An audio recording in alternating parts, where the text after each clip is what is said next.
ஐயா, நீ வேதத்தை வாசித்து அந்த வேதத்தை விளக்கி சொல்ல உனக்கு ஆவியானவர்கிட்ட நீ கேட்டு அவர் உனக்கு பதில் கொடுக்காமல் போகும் பட்சத்தில் நீ காதறி காதறி அழுதாலும் உனக்கு பதில் வராது.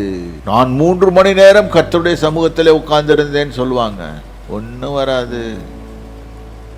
நீ வேதத்தை புறக்கணித்தாய், நான் உன்னையும் உன் பிள்ளைங்களையும் புறக்கணித்துட்டு போயிடுவேன்.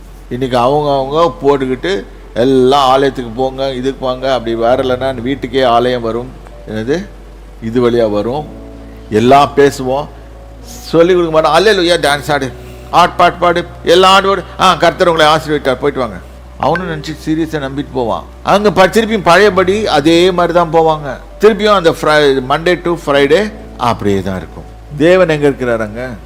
அவர் போய் ரொம்ப நாள் ஆச்சு. அவருக்கும் நமக்கும் உள்ள கேப் ரொம்ப பெருசாகிடுச்சு.